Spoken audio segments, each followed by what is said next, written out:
11 जनवरी 1982 मुंबई का वो काला दिन जिसने अंडरवर्ल्ड के इतिहास को हमेशा के लिए बदल दिया। मुंबई में उस दिन भी सुबह की हलचल आम दिनों की तरह ही थी। लोकल ट्रेनों की आवाज, भीड़ भाड़ वाली बसें, ऑफिस जाने वालों की भागदौड़। लेकिन दोपहर होते होते शहर में अफरा तफरी मच गई। वडाला से खबर आई कि पुलिस ने दिन दहाड़े एक गैंगस्टर को मार गिराया है। मन्या सुरवे। ये वही मन्या था जिसका नाम सुनते ही मुंबई के अंडरवर्ल्ड में खलबली मच जाती थी। कोई साधारण गुंडा नहीं, बल्कि एक पढ़ा लिखा युवक जिसे सिस्टम की नाइंसाफी ने अपराध की दुनिया में धकेल दिया था। मन्या सुरवे, एक ऐसा नाम जिसने दाऊद इब्राहिम जैसे खूंखार डॉन की भी नींद उड़ा दी थी। कॉलेज डिग्री से क्राइम की दुनिया तक का सफर। लेकिन उस रात आखिर ऐसा क्या हुआ था जिसने एक होनहार छात्र को बदलकर खूनी अपराधी बना दिया। उसने जो खूनी गैंगवार शुरू की, उसने पूरे शहर को हिला कर रख दिया। तो आइए जानते हैं मुंबई के सबसे दिमागी गैंगस्टर की कहानी। एक होनहार छात्र अपराध की दुनिया में कैसे उतरा, दाऊद से उसकी दुश्मनी की असली वजह क्या थी, और आखिर ऐसा क्या हुआ कि पुलिस को उसका एनकाउंटर करना पड़ा।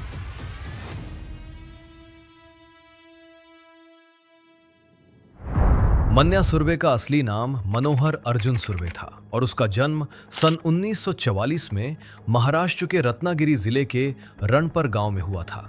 रत्नागिरी उस वक्त एक छोटा सा कस्बा था जहां लोग खेती और मछली पकड़ने पर निर्भर थे।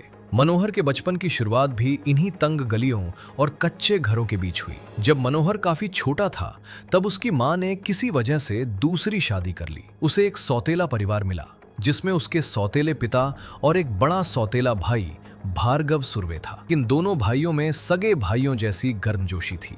ये प्यार आगे चलकर मनोहर के लिए सबसे बड़ा वरदान भी साबित होने वाला था। साल 1952 में जब मनोहर केवल 8 साल का था, तब उसका पूरा परिवार बेहतर जिंदगी की तलाश में मुंबई चला आया। उस दौर में पूरे महाराष्ट्र से लोग मुंबई की तरफ खिंचे चले आते थे। परिवार ने एल्फिंस्टन रोड के पास की एक चौल में अपना ठिकाना बनाया। मनोहर के सौतेले पिता एक टेक्सटाइल मिल में काम करते थे। तनख्वाह इतनी नहीं थी कि परिवार आराम से जी सके। इस तंगी में पला बढ़ा मनोहर शुरू से ही तेज दिमाग का था। उसे किताबें पसंद थीं और पढ़ाई में उसका मन खूब लगता था। बड़े भाई भार्गव की कहानी बिल्कुल उल्टी थी। चौल की तंग जिंदगी और घर की माली तकलीफों से वो जल्दी थक गया। उसे लगा कि मेहनत से इतना नहीं मिलेगा जितना चाहिए। धीरे धीरे उसने दादर के अग्र बाजार इलाके में छोटे मोटे झगड़ों और वसूली में हाथ डाला। शुरुआत में यह सब छोटा था, लेकिन जैसे जैसे वक्त बीता भार्गव का नाम उस इलाके में फैलने लगा। लोग उससे डरने लगे। वो भार्गव दादा बन गया, जो नाम एक दिन मनोहर की पूरी जिंदगी बर्बाद करने वाला था। मनोहर ने 12वीं अच्छे नंबरों से पास की और आगे की पढ़ाई के लिए दादर के मशहूर कीर्ति कॉलेज में दाखिला ले लिया। ये उस दौर में गरीब घर के लड़के के लिए बड़ी बात थी। कॉलेज में मनोहर अपनी एक अलग पहचान बनाने लगा। वो फर्राटेदार अंग्रेजी बोलता था, स्मार्ट कपड़े पहनता था और किसी भी बात को जल्दी समझ लेता था। टीचर्स उसे पसंद करते थे और क्लासमेट्स उसकी तरफ खिंचे आते थे। 3 साल बाद उसने ग्रेजुएशन 78% अंकों के साथ पूरी की। उस जमाने में किसी गरीब चौल के लड़के के लिए ये नंबर एक बड़ी कामयाबी थी। अगर जिंदगी यहीं से सीधी चलती रहती तो मनोहर सुरवे शायद किसी दफ्तर में काम करता, चौल से निकलकर कोई छोटा घर लेता और एक शांत जिंदगी जीता। लेकिन भार्गव दादा की गलतियों का बोझ उसे चैन से बैठने नहीं देता था। जब भी भार्गव कोई वारदात करता तो वो मुंबई से फरार हो जाता और पुलिस सीधे चौल में आती। मनोहर को उठाया जाता, थाने ले जाया जाता। कई बार उसे बिना किसी गलती के पीटा भी गया। ये सिलसिला बार बार दोहराया गया।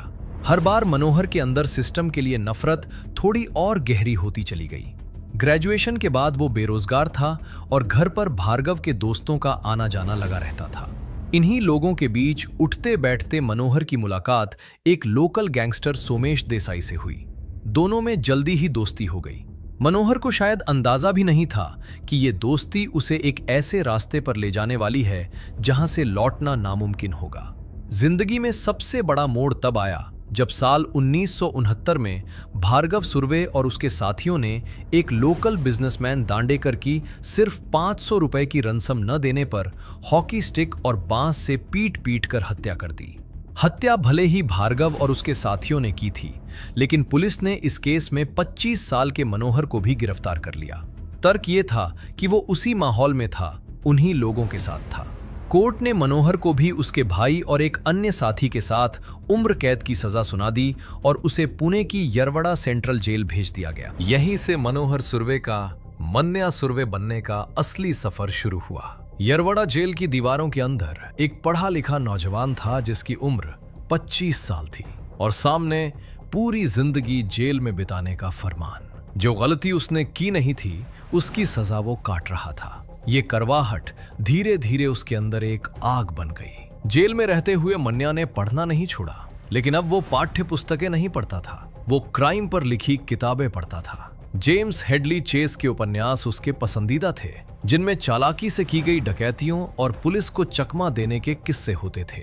वो इन्हें पढ़ता और दिमाग में भविष्य की प्लानिंग करता। जेल के अंदर उसने कई खतरनाक लोगों से जान पहचान बनाई, जिनमें सबसे अहम था शेख मुनीर। शेख मुनीर एक तेज और वफादार इंसान था, जो आगे चलकर मन्या का सबसे भरोसेमंद साथी बना। लेकिन जेल में दोस्त ही नहीं, दुश्मन भी बने। एक गैंगस्टर था, सुहास उर्फ पोटिया भाई, जिससे मन्या का आए दिन पंगा होता रहता था। झगड़े इतने बढ़े कि जेल प्रशासन ने मन्या को यरवड़ा से रत्नागिरी जेल में ट्रांसफर कर दिया। रत्नागिरी जेल में मन्या के पास सिर्फ एक ही काम था, सोचना, और वो सोचता रहा। 9 साल जेल में गुजर चुके थे। 14 साल की सजा में से अभी 5 साल बाकी थे, लेकिन मन्या इतना इंतजार करने को तैयार नहीं था। उसके अंदर एक बेचैनी थी जो हर रोज बढ़ती जा रही थी, और इसी बेचैनी ने एक ऐसी प्लानिंग को जन्म दिया जिसकी पुलिस ने कल्पना भी नहीं की थी। नवंबर 1979 में मन्या ने जेल की खराब सुविधाओं का हवाला देकर एक लंबी भूख हड़ताल शुरू कर दी। दिन पर दिन गुजरते गए, खाना नहीं, पानी कम, वजन तेजी से घटने लगा। कुछ ही हफ्तों में उसका वजन 20 किलो कम हो गया। तबीयत बिगड़ गई। जेल प्रशासन घबरा गया। उन्हें डर था कि अगर मन्या जेल में मर गया तो बड़ा बवाल होगा, इसलिए उसे इलाज के लिए एक लोकल अस्पताल में भर्ती कर दिया गया। यही मन्या चाहता था। कुछ दिन वो शांति से अस्पताल में रहा, पुलिस की पहरेदारी में। सब कुछ सामान्य लग रहा था, लेकिन 24 नवंबर 1979 की रात सब कुछ बदल गया। उस रात मन्या के 2 करीबी दोस्त शेख मुनीर और बजिया पाटिल उससे मिलने अस्पताल पहुंचे, और ठीक उस वक्त जब ड्यूटी पर खड़े पुलिस वाले जरा भी चौकस नहीं थे, दोनों ने उनकी आंखों में मिर्ची पाउडर फेंक दिया। पुलिस वाले दर्द से कराहते रहे, और इसी मौके का फायदा उठाकर मन्या सुर्वे अस्पताल से बाहर निकल गया। रातों रात वो रत्नागिरी से गायब हो गया। ये खबर सुबह होते होते पूरे महाराष्ट्र में फैल गई। एक कैदी जो इतनी कड़ी सुरक्षा के बीच था, इस तरह निकल भागे, ये किसी फिल्मी कहानी से कम नहीं था। पुलिस हड़बड़ा गई, अखबारों में सुर्खियां बन गई, और मन्या सुर्वे का नाम पहली बार बड़े पैमाने पर लोगों की जुबान पर आया। जेल से निकलकर मन्या सुर्वे जिस मुंबई में वापस आया, वो 1969 वाली मुंबई नहीं थी। 1979 से 80 का मुंबई अंडरवर्ल्ड 3 बड़े नामों पर टिका था: हाजी मस्तान, वरदराजन मुदलियार और करीम लाला। तीनों की अपनी अपनी दुनिया थी और अपना अपना रसूख था। हाजी मस्तान सोने और कपड़े की तस्करी से अपना साम्राज्य चलाता था, और मूवी फाइनेंसिंग में भी उसका पैसा लगा था। वरदराजन मुदलियार साउथ मुंबई में लेबर और ट्रांसपोर्ट रैकेट से अपनी धाक जमाए हुए था, और करीम लाला की पठान गैंग वेस्टर्न इलाके में दहशत का पर्याय थी। मन्या ने जेल से निकलते ही सबसे पहले इन तीनों में से किसी एक गैंग में शामिल होने की कोशिश की, लेकिन तीनों ने उसे ठुकरा दिया। एक भगोड़े कैदी को, जिसके पास न पैसा था न नेटवर्क, कोई क्यों जगह देता? ये रिजेक्शन मन्या के लिए आग में घी का काम कर गया। उसने तय कर लिया कि वो खुद की गैंग बनाएगा, और एक दिन यही तीनों उसे अपने साथ लेने के लिए खुद आएंगे। अपनी गैंग बनाना आसान नहीं था। मन्या के पास था क्या? उसने शेख मुनीर और बजिया पाटिल के साथ मिलकर शुरुआत की। इन दोनों ने उसे जेल से निकाला था, यानी इनकी वफादारी पर उसे भरोसा था। धीरे धीरे उसने और लोग जोड़े। रहमान, उदय शेट्टी और सदाशिव पाटिल उसकी गैंग का हिस्सा बन गए। हर किसी को एक जिम्मेदारी दी गई। रहमान हथियारों और लॉजिस्टिक्स का काम देखता था। उदय शेट्टी ग्राउंड पर ऑपरेशन प्लान करता था। सदाशिव पाटिल नए आए लड़कों को ट्रेन करता था, और शेख मुनीर हर वक्त मन्या के साथ उसका दाहिना हाथ बनकर खड़ा रहता था। गैंग को एक ढांचा मिला था, अब काम शुरू होने का वक्त था। 5 अप्रैल 1980 को जेल से भागने के करीब 4 महीने बाद मन्या ने पहली बड़ी वारदात की। उसने बंदूक की नोक पर एक एम्बेसडर कार छीन ली और इसे अपनी क्रिमिनल एक्टिविटीज का साधन बना लिया। उसी महीने उसने लक्ष्मी ट्रेडिंग कंपनी में 5,700 रुपए की डकैती डाली। ये रकम आज की तरह बड़ी नहीं थी, लेकिन शुरुआत हो चुकी थी। मन्या को मालूम था कि सिर्फ डकैती से नाम नहीं बनता, नाम बनता है दहशत से। इसलिए 15 अप्रैल 1980 को उसने अपने दोस्त शेख मुनीर के दुश्मन शेख अजीज को इतनी बेरहमी से पीटा कि वो मरते मरते बचा। इसके 15 दिन बाद उसने अपने एक राइवल विजय घड़गे को पुलिस कांस्टेबल की मौजूदगी में चाकू मार दिया। ये एक साफ संदेश था, मन्या ना तो पुलिस से डरता है न किसी और से। आसपास के इलाकों में उसका नाम फैलने लगा। जेल में पढ़ी किताबों का असर अब सड़कों पर दिखने लगा था। जेम्स हेडली चेस के एक उपन्यास से प्रेरणा लेकर मन्या ने माहिम से एक कार चोरी की और अपने साथियों दयानंद, परशुराम काटकर और किशोर सावंत के साथ मिलकर गोवंदी में सरकार की मिल्क स्कीम से 1,26,000 रुपए लूट लिए। काम खत्म होने के बाद चोरी की गई गाड़ी को बांद्रा के नेशनल कॉलेज के पास लावारिस छोड़ दिया, बिल्कुल उसी तरह जैसे नॉवल में लिखा था। इसके बाद केरल बैंक की एक ब्रांच से 1,60,000 रुपए लूटे गए। पैसा आ रहा था और नाम भी। मन्या और शेख मुनीर ने एक बड़े बिजनेसमैन को लूटने की प्लानिंग की। पता चला कि वो एक दिन बैंक से बड़ी रकम निकालने वाला है। दोनों बैंक के बाहर उसका इंतजार करते रहे। जब वो बिजनेसमैन पैसों से भरा बैग लेकर बाहर निकला तो मन्या ने बंदूक तान दी और बैग मांगा, लेकिन उस बिजनेसमैन ने बैग देने से मना कर दिया। मन्या के अंदर जो आग थी वो फट पड़ी। उसने उस बिजनेसमैन पर गोलियां चला दी। वो वहीं ढेर हो गया। माटुंगा में एक और बड़ी डकैती में उन्होंने एक एम्बेसडर से 7 लाख रुपए लूट लिए जो बैंक में जमा होने जा रहे थे। इन वारदातों ने मन्या को अंडरवर्ल्ड में एक बड़ा नाम दे दिया। मीडिया ने उसे एक टैग दिया जो उससे कभी नहीं छूटा, द एजुकेटेड डॉन। अखबारों में उसकी कहानियां छपने लगी। एक ऐसा गैंगस्टर जो इंग्लिश बोलता था, जो किताबों से प्रेरणा लेकर डकैतियां करता था, जो अपनी हर मूव पहले सोच समझ कर करता था। पुलिस उसे क्रिमिनल कहती थी, लेकिन मुंबई की गलियों में कुछ लोग उसे सिस्टम का शिकार मानते थे। उधर उस दौर में मुंबई अंडरवर्ल्ड में एक और नाम तेजी से उभर रहा था, दाऊद इब्राहिम। जवान था, महत्वाकांक्षी था और तेज दिमाग था। दाऊद हाजी मस्तान के नक्शे कदम पर चलकर तस्करी और बिजनेस से अंडरवर्ल्ड को एक नई ऊंचाई पर ले जाना चाहता था। मन्या और दाऊद दोनों एक ही शहर में थे, दोनों तेज थे, दोनों महत्वाकांक्षी थे, लेकिन दोनों की राहें अलग थीं और जल्दी ही ये राहें एक दूसरे से टकराने वाली थीं। करीम लाला की पठान गैंग में नई पीढ़ी आ चुकी थी। आलमजेब, समाद खान, सैयद बाटला और आमिरजादा। पठान गैंग और दाऊद के रिश्ते पहले से बिगड़े हुए थे। स्मगलिंग के धंधे में दाऊद की बढ़ती पकड़ से पठानों को भारी नुकसान हो रहा था, जो कभी उनका अपना धंधा था। पठान गैंग चाहता था कि दाऊद को ऐसी चोट दी जाए जो उसे हिला दे, और इसके लिए उन्हें एक ऐसा साथी चाहिए था जो बेखौफ हो। आलमजेब की नजर मन्या सुरवे पर पड़ी। मन्या भी कुछ बड़ा करने के लिए बेताब था। दोनों के हित एक जगह मिले और एक गठजोड़ बन गया जो जल्दी ही मुंबई अंडरवर्ल्ड की सबसे खूनी दास्तान लिखने वाला था। दाऊद इब्राहिम की डी कंपनी को आगे बढ़ाने में उसके बड़े भाई सबीर इब्राहिम का बहुत बड़ा रोल था। सबीर गैंग का संगठन देखता था, पैसों का हिसाब किताब रखता था और नए धंधे बनाने में भाई की मदद करता था। लेकिन सबीर में एक कमजोरी थी, वो लापरवाह था। अंडरवर्ल्ड में इतनी दुश्मनियां होने के बाद भी वो कभी-कभी बिना किसी बॉडीगार्ड के अकेले गाड़ी चलाकर मुंबई की सड़कों पर निकल जाया करता था। कभी किसी दोस्त से मिलने, कभी अपनी महबूबा के साथ वक्त गुजारने। यही लापरवाही उसकी मौत का सबब बनने वाली थी। पठान गैंग और मन्या सुरवे ने एक साथ बैठकर एक खतरनाक प्लान बनाया। सोचा गया कि अगर दाऊद को सबसे गहरी चोट देनी है तो उसकी ताकत का सबसे बड़ा खंभा यानी सबीर इब्राहिम को रास्ते से हटाना होगा। मन्या सुरवे, आमिरजादा खान और आलमजेब खान ने सबीर की दिनचर्या का बारीकी से अध्ययन करना शुरू किया। वो कहाँ जाता है, किस वक्त निकलता है, कौन सा रास्ता लेता है, ये सब नोट किया जाने लगा। 12 फरवरी 1981 की रात वो मौका आया। देर रात सबीर इब्राहिम अपनी प्रेमिका चित्रा के साथ मुंबई की सड़कों पर गाड़ी चला रहा था। मन्या सुर्वे और उसकी गैंग एक फूलों से सजी एम्बेसडर कार में उसके पीछे लग गई, बिना किसी आहट के, बिना कोई शोर मचाए। जैसे ही सबीर ने पेट्रोल डलवाने के लिए अपनी कार एक पेट्रोल पंप पर रोकी, मन्या और उसके साथियों ने तुरंत एक्शन लिया। चारों तरफ से गोलियां चली। सबीर कुछ समझ पाता, कुछ कर पाता, इससे पहले कई गोलियां उसके शरीर में घुस चुकी थीं। पेट्रोल पंप की रोशनी में उसका शरीर वहीं गिर गया। इसके बाद मन्या और उसके साथी अंधेरे में गायब हो गए। जब सुबह दाऊद को अपने भाई की मौत की खबर लगी तो उसकी दुनिया हिल गई। जो आदमी उसकी सबसे बड़ी ताकत था वो अब नहीं रहा था। दाऊद ने उसी वक्त कसम खाई कि इसका बदला लेकर रहेगा। लेकिन मन्या के खिलाफ सीधे हमले में खतरा था। मन्या बेखौफ था, हथियारों से लैस था और किसी का डर उसे नहीं था। ऐसे में दाऊद ने एक और रास्ता चुना।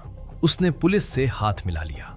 दाऊद के आदमी मन्या की हर हरकत की जानकारी पुलिस तक पहुंचाने लगे। कहां जाता है, किसके साथ रहता है, किस इलाके में ठिकाना है, ये जानकारी पुलिस के लिए बहुत काम की थी, क्योंकि मुंबई पुलिस वैसे भी मन्या से तंग आ चुकी थी। सबीर की हत्या के बाद पुलिस पर दबाव और बढ़ गया था। जेल से भागने के बाद से मन्या ने मुंबई में तांडव मचा रखा था और पुलिस उसे पकड़ने में हर बार नाकाम रही थी। ये नाकामी पुलिस की छवि के लिए बड़ी शर्मिंदगी थी। अब दोनों तरफ से मन्या पर शिकंजा कसना शुरू हो गया था। एक तरफ दाऊद की नफरत थी और दूसरी तरफ पुलिस की ताकत। मन्या को भी अंदाजा था कि उसके खिलाफ माहौल बनता जा रहा है, लेकिन उसने हार नहीं मानी। वो जगह बदलता रहा, ठिकाना बदलता रहा। उसने भिवंडी में एक सेफ हाउस बना रखा था, जहां वो कभी कभी छुपता था। लेकिन उसकी असली ताकत थी उसकी प्लानिंग। वो हर ऑपरेशन से पहले पुलिस की मूवमेंट स्टडी करता, कई एस्केप रूट तैयार रखता। अपने मूवमेंट की जानकारी अपने करीबी लोगों को भी नहीं देता था। वो इतने हथियार रखता था कि लोग हैरान हो जाते। उसके पास हमेशा एक रिवॉल्वर, एक छुरा और एसिड की एक बोतल होती थी। लेकिन उसके इस फौलादी अनुशासन में एक दरार थी, उसकी प्रेमिका विद्या। मन्या अपनी हर चाल बड़े करीने से छुपाता था, लेकिन विद्या के साथ मिलने के मामले में वो लापरवाह हो जाता था। ये एक इंसानी कमजोरी थी जो एक दिन उसकी जान लेने वाली थी। 22 जून 1981 को पुलिस ने उसके सबसे करीबी साथी शेख मुनीर को गिरफ्तार कर लिया। मन्या के लिए ये एक बड़ा झटका था। उसके बाद अगले कुछ हफ्तों में उसके और भी साथी पुलिस की गिरफ्त में आते गए। मन्या का नेटवर्क टूटता जा रहा था, लेकिन वो खुद अभी तक पुलिस के हाथ नहीं आया था। नवंबर 1981 में पुलिस को भिवंडी में उसके सेफ हाउस का पता चला और उन्होंने वहां रेड की। लेकिन मन्या वहां से पहले ही निकल चुका था। पुलिस थक गई थी। मन्या को पकड़ना एक ऐसी मुहिम बन गई थी जिसमें बार बार हार मिल रही थी। ऐसे में मुंबई पुलिस ने एक खास फैसला लिया। मन्या सुर्वे को पकड़ने के लिए एक स्पेशल टीम बनाई गई। इस टीम में शामिल थे इंस्पेक्टर आइजक बागवान, इंस्पेक्टर राजा तांबत और सीनियर इंस्पेक्टर बाई डी भीड़े। इनके नीचे दर्जनों पुलिस वाले थे जो सिर्फ और सिर्फ मन्या को पकड़ने के लिए काम करने वाले थे।